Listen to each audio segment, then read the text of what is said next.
अभी 4 दिवस पूर्व हम सब ने अपने आराध्य भगवान श्री राम के अयोध्या आगमन का महोत्सव श्री रामलला प्राण प्रतिष्ठा समारोह को दीपावली के रूप में मनाया।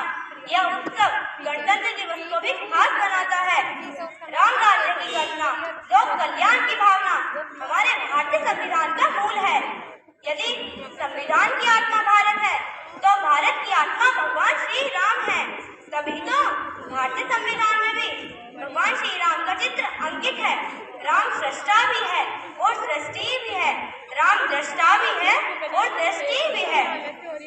जो लोग यह कहते हैं कि राम मंदिर निर्माण से क्या होगा, उनको मैं कहना चाहती हूँ कि दुनिया का इतिहास भरा पड़ा है कि भाई भाई को मारकर गद्दी पर बैठा, बेटा बाप को मारकर गद्दी पर बैठा। यह दुनिया को एक संदेश देगा कि एक ऐसा भी महापुरुष भारत की धरा पर अवतरित हुआ है। एक ऐसी भी महान संस्कृति है जहाँ पिता के एक वचन पालन के लिए बेटा संपूर्ण राज्य छोड़कर वन को चला जाता है। वहीं जिसे राज्य मिलने वाला होता है वो सिंहासन पर अपने भाई की पागुबान रखकर शासन करने लगता है। और दूसरा संदेश दुनिया को यह देगा कि जहाँ रूस ने यूक्रेन पर अटैक किया हुआ है, हमास ने इजराइल पर और चीन ने पहले तिब्बत को हड़प लिया और अब ताइवान पर नजर है, वहीं भगवान श्री राम ने श्रीलंका को जीतकर भी अपने राज्य में नहीं मिलाया। वहीं शत्रु के भाई विभीषण को राज्य सौंपकर सबको अपने अपने धर्म पालन की शिक्षाएं दी, दुनिया को जियो और जीने का संदेश दिया।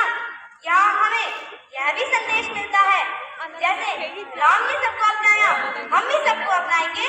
सब हमारे हैं, हमारे लिए कोई पराया नहीं, कोई गैर नहीं, हमारा कोई किसी से बैर नहीं। जिसमें गिरती हैं सारी नदियाँ वो बिंदु हैं हम, सारी दुनिया को वतन कहते हैं, हिंदू हैं हम। कभी हमने अपना पराया न जाना, किसी से द्वेष रखा न माना। शरण यदि शत्रु भी मिलकर आया तो आता है हमको गले से लगाना। न देखा कोई देश भारत के जैसा, कि न देखा कोई देश भारत के जैसा, दिया लेके हम पूरी दुनिया में घूमे।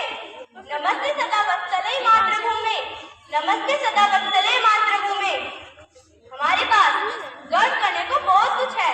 कहाँ तक कोई शब्दमाला पिरोए, कहाँ तक करे कोई वर्णन हमारा। शेरों के जबड़ों में देकर हथेली, गणित सीख लेता है बचपन हमारा। अगर एक अवसर गगन को मिले तो हमारी धरा को गगन झुक के झूमे। नमस्ते सदा वत्सले मातृभूमि। सनातन धर्म को डेंगू और मलेरिया कहने वालों को मैं इस मंच से कहना चाहती हूँ कि जितने बुरे तुम्हें लगे उतने बुरे नहीं थे हम। नादान हैं, भोले भी हैं, पत्थर नहीं हम। दुनिया को देश के कुछ नेता इसे जाति के नाम पर बांटने की और भी राजनीति कर रहे हैं। शायद यह इसके भयंकर परिणाम को नहीं जानते। भारत का विभाजन 1947 को धर्म के नाम पर हुआ था। इस विभाजन की विभीषिका का चक्र भारत की धरा पर आज तक है। अगर धर्म के नाम पर विभाजन करते हो तो भी विभाजन है और जातियों के नाम पर विभाजन करते हो तो भी विभाजन है। हम भारतवासी संविधान करने वाले हैं। हम गीता का ज्ञान भी जानते हैं तो INS विक्रांत और देश का निर्माण भी जानते हैं। हम श्री राम की मर्यादा भी जानते हैं तो अपनी सीमाओं की रक्षा करना भी जानते हैं। हम शक्ति पूजा का संकल्प भी जानते हैं तो कोरोना काल में सर्वे संतु निरामया ये मंत्र भी हम जीकर दिखाते हैं। हम हिंदुस्तानी हैं, आपसी भाईचारा, अमन और सुलह के हमराज हम ही हैं।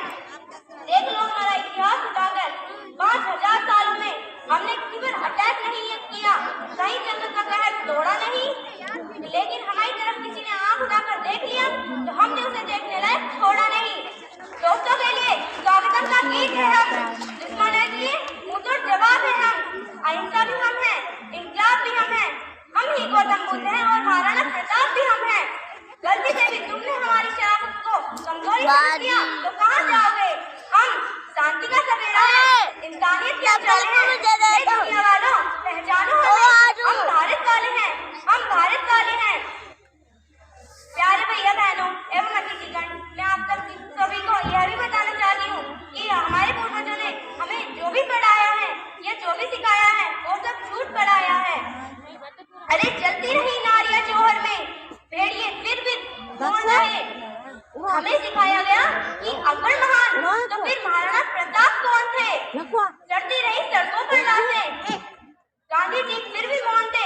हमें सिखाया गया कि गांधी के चरखे से आजादी आई तो फिर फांसी पर लटकने वाले वो 25-25 साल के नौजवान कौन थे। वो रस्सियां आज भी संग्रहालय में संजोकर रखी गई हैं, जिससे गांधी जी अपनी बकरी को बांधा करते थे। कहाँ गई वो रस्सियां जिस पर भगत सिंह, राजगुरु और सुखदेव हंसते हंसते झूले थे।